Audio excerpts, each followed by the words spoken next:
আসসালামু আলাইকুম। আমার আপু এবং ভাইয়ারা আপনারা কেমন আছেন? আল্লাহর রহমতে সবাই ভালো আছেন। আমিও আল্লাহর রহমতে অনেক ভালো আছি। আবারও নতুন একটা ব্লগ নিয়ে আপনাদের মাঝে হাজির হলাম। আমার ভিডিওটা যদি ভালো লাগে তাইলে আমার পাশে থাকবেন, আমাকে সাপোর্ট করবেন। আমরা সবাই সাপোর্ট চাই।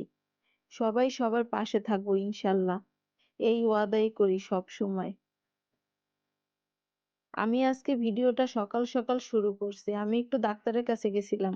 আমার মাইয়াটার কালকে চোখে একটু সমস্যা হয়েছিল তাই। আজকে আমি ডাক্তারের কাছে নিয়ে গেছিলাম চক্ষু হাসপাতালে। এখন আমি বাসায় আইয়া তাড়াহুড়া কইরা একটু শাকভাজি বসায় দিছি চুলার মধ্যে। দেখেন, শাকের মধ্যে একটু আলু দিছি। এটা হইছে বাগদা শাক। আমার ভাজিটা হইয়া গেছে। আলুগুলো আমি আস্তে আস্তে রাখছি যাতে ভাঙি নাই। সবাই তো খাইতে পারে না এরকম ভাঙলে, বুঝছেন? এই কারণে আমি ভাঙি নাই। আর মরিচগুলো আস্তে আস্তে আছে। আমি বোম্বাই মরিচ দিয়া খামু। বোম্বাই মরিচ তো একটা জাতীয় মরিচ হয়ে গেছে সবার। দেখেন আমার ভাতটাও হয়ে গেছে। আমি এক চুলায় ভাত দিছিলাম, আর এক চুলায় আমি শাক ভাজি বসাইছি। আর আমার মাইয়া একটা লুডু সিদ্ধ করতেছে। ও বলতেছে যে মা আমি লুডু সিদ্ধ করি, তুমি একটু আমার একটু ভিডিও করো তো। তাই একটু ভিডিও করলাম। দেখেন তো আমার মাইয়া চুলার পাড়ে রান্তাছে কত সুন্দর। এরকম একটা মাইয়া থাকলে মার কি কোনো কষ্ট আছে কোন তো দেখি? কার কার মাইয়া আছে বড়? বলেন তো। আমার মাইয়া তো অনেক কথা শোনে।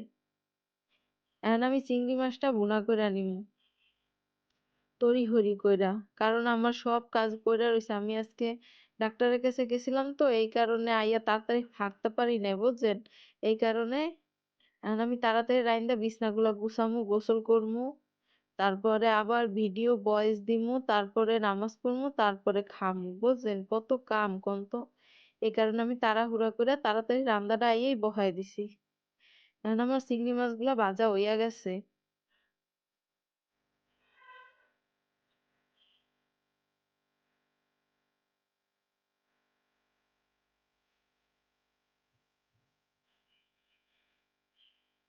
আমি এখন এই কড়াইয়ের মধ্যেই পেঁয়াজ গুলারে ভাইজা নিমু।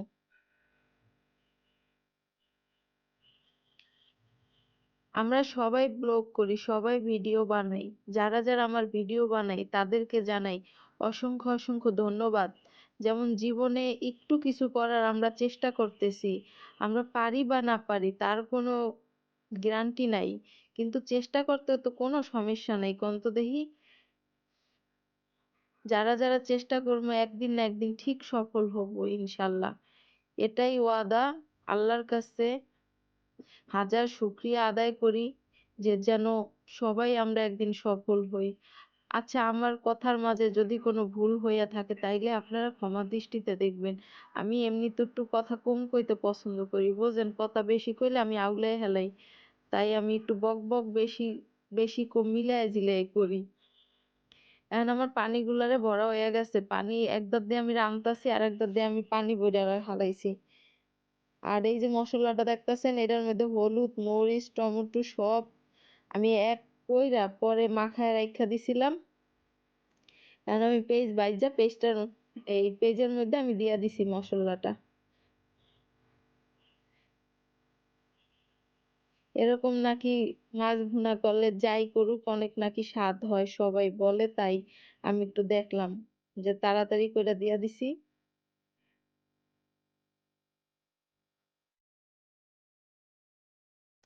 আমি আজকে চিংড়ি মাছে একটু দুধ দিমু। আপনারা কে কে দুধ দিয়ে চিংড়ি মাছ খাইছেন কোন তো দেখি?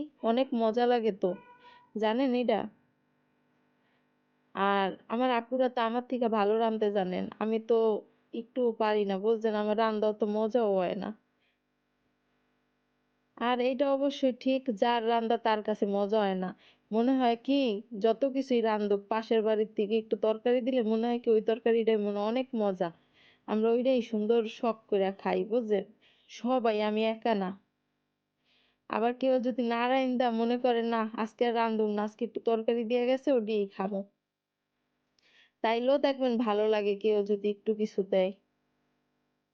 প্রতিদিন তো রানতে সবাই আমরা রান্না করি প্রতিদিন, কিন্তু নিজের হাতেরটা নিজের মজা লাগে না, বুঝলেন? এটাই কইতে চাইছিলাম।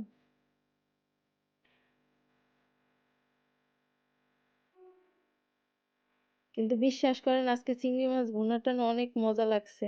একটু দুধ দেওয়ার কারণে মনে হইতাছে আমার। এখন আমি ধইনা পাতা দিয়া দিছি। এখন আমি নামায় নিমু।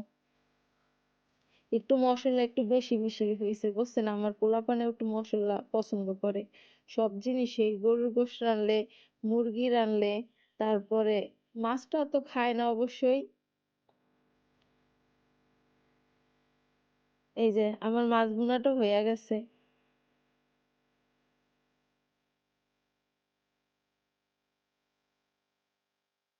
এই আমার শাক ভাজি, কালকের একটু ডাল ছিল, আর হইছে কলই শাক ভাজিও ছিল, কালকের ইলিশ মাছ ভাবছিলাম ওইটাও আছে, আবার ভাত রান্না করছি। এই আজকের খাবার দুপুরের হালকা পাতলা খাবার। এখন আমি চুলার পাড়টাও মুছায় ফেলাইছি দেখছেন।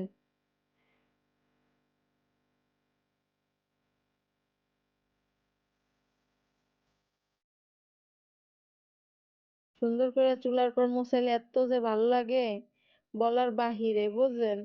মানে মনে হয় কি অনেক কাজটা হালকা হইয়া গেছে।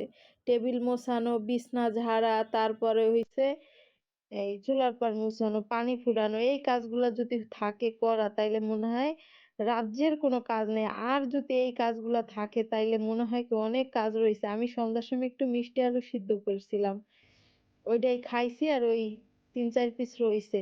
যখন সিদ্ধ করছি তখন আর ভিডিও করতে মনে নাই, যখন খাইয়ে ফেলেছি তখন মনে হইতাছে আহারে মুই একটু ভিডিও করতাম। আর মিষ্টি আলু খাইয়া পরে এখন আবার কফি খাইতেছি বুঝছেন।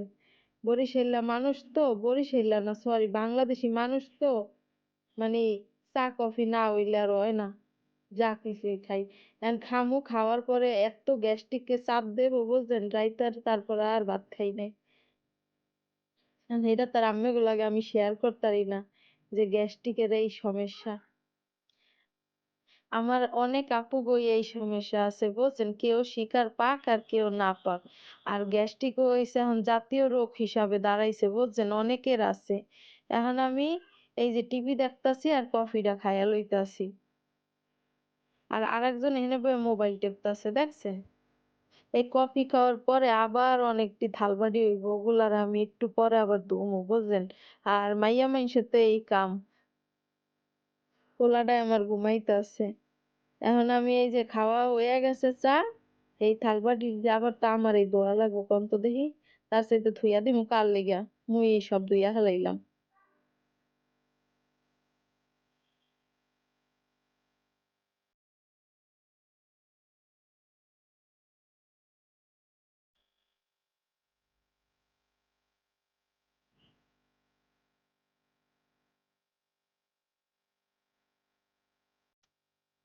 আমার সব থালবাটি গুলা থুইয়া দেওয়া হয়ে গেছে গুছানো। এখন আমি আর একটা কড়াই বসাই দিলাম চুলার মধ্যে, এখন আমি একটা ডিম বাইজা লমু।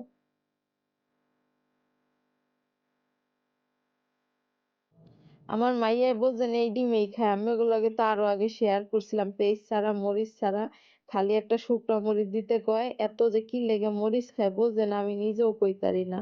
আজকে আমি ডিম ভাজতে ভাজতে আপনার কাছ থেকে আমি বিদায় নিতেছি, পরবর্তী একটা ভিডিও দেখার আমন্ত্রণ জানিয়ে সবাই ভালো থাকবেন, সুস্থ থাকবেন, আমাদের জন্য দোয়া করবেন।